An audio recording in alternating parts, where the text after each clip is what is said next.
All right, so in today's video, of course, I want to talk about GameStop, but I want to talk about why I think what's happening now and what the company's doing and where it's going is very different from how things looked back in January of 2021 when the so-called sneeze occurred.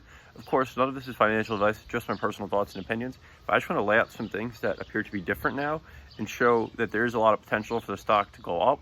So first off being when the initial run-up of January 2021 peaked out at about 43. That was when Ryan Cohen had first bought in shares. Since then, he's become fully on the board, chairman of the board, and you can see he's really taken over there and overhauled the board completely, right? So that's one aspect that's changed. Since then, we've also seen the balance sheet improve. We have $1 billion in cash, little to no long-term debt. That tiny bit of long-term debt is just a loan that was given to, or taken from the French government rather, just to help with the pandemic. So that's a very, very small fractional loan in comparison to $1 billion in cash on their balance sheet. So the next point would be they're growing their revenue, right? They're growing their revenue across the board. The NFT marketplace is going to enable new revenue. The GameStop wallet's enabling new revenue, right, through those small transaction fees. And that's just new products for the company, right? These are digital products and helping them go more towards being digital, right? And none of this was happening prior to January of 2021. It was all just hype, GameStop, FOMO, stimulus checks, whatever you want to call it, right? Next point is we have the stock split coming soon, right? We know the NFT marketplace will come by end of quarter two.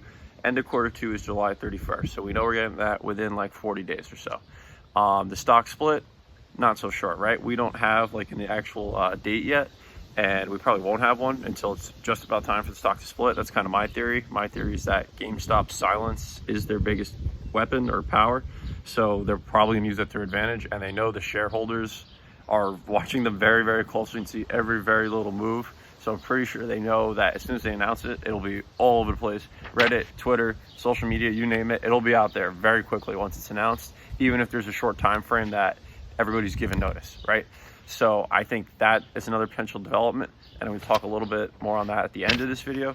But the next point is individuals continue to buy and hold, right?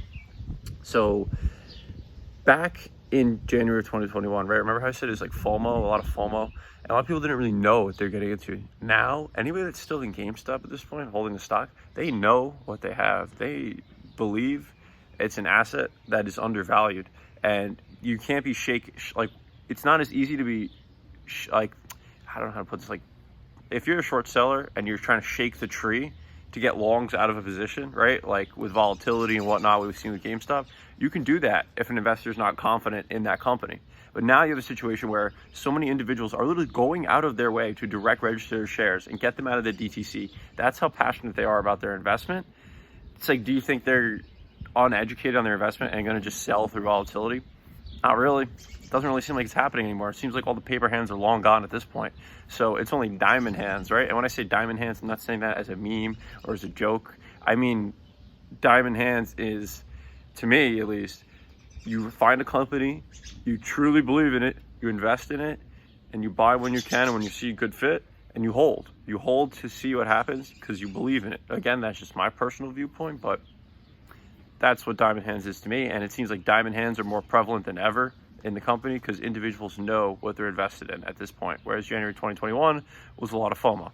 So DRS also, I'm a huge advocate for DRS. I think it's huge because literally when you transfer shares to DRS from your broker, it says DTC withdrawal. The DTC is the reason the stocks keep being shorted over and over and over again, right? Because they're just saying, oh, the shares are located in the DTC. Well, guess what? Every broker's in the DTC, right? I mean, I have other videos on that. Go do your own due diligence on that. But I personally believe in computer share a lot and have sent all my shares over there that are non-IRA. The only shares I do have left in a brokerage account are in an IRA. That's just me personally. Do what you want, but I suggest do due diligence on computer share and how it could potentially help you in the future when price action gets crazy. But last thing I want to touch on, first of all, shout out to Richard Newton. He's been making some great videos. If you haven't checked him out yet, you definitely should. He goes even deeper than I do on a lot of this stuff, and he's got some really good analytical points in terms of the stock and the company as a whole. I've really been enjoying his videos, so I highly suggest you check those out. But he brought up a good point, one of his recent ones I watched, where it's like, okay, well, how will this play out? this could play out in probably three different ways, right? There's another January 2021 type of deal, a sneeze, a Volkswagen type event, right? That we had long ago. Could be a long, steady grind up, just like a good, solid growth company, and it just unwinds, right? Or it could be like a Tesla squeeze type of deal, where after their share split dividend, it was this like kind of like a steady short squeeze for like the next year or two, right? So those are a few of the different possibilities. It really is hard to say because it's like what will break it, what will impact what exactly. But the point is, at the end of the day, we know if there's a sneeze or not from similar to January of 2021. A lot of individuals know what they have and see it as undervalued. I would say even anything below 1,000 minimum. And that's probably even being generous. A lot of individuals think this is worth a lot more for a lot of different reasons. But I just kind of wanted to put it all together of how GameStop is so different than it was viewed to be in January of 2021. There's so many more individuals that are so much more educated in the company. And I'm a great case in point. You know how I started with GameStop in January of 2021? I had a YOLO option. I made money on Palantir calls. I was trading options then. I thought I was smart because it was a bull market and I was just throwing money at these call options like, whoa, look at that. Oh, like flexing my friends in the group chat. Only to learn, a little while after the market slowed down, options is not for me. Trading is not for me. I'm an investor. I like investing and stuff. Maybe I'll try trading again at some point. But point is, I got into GameStop with a little bit of FOMO. I had some money to waste, or wait, of course, I don't want to waste money ever, but my point is I had some money to throw in because I had made money on Palantir. So like, let me buy this YOLO $200 call. That was the day before the day Elon Musk tweeted after hours. And amazingly enough, this is the craziest thing ever. I literally wanted to sell the option. It went from like it's like 7x, 8x in one day. And I was like, oh my gosh, I want to sell it. This is crazy. Like I only threw like a couple hundred in this, whatever. I couldn't sell because I was out of day trades on Robinhood.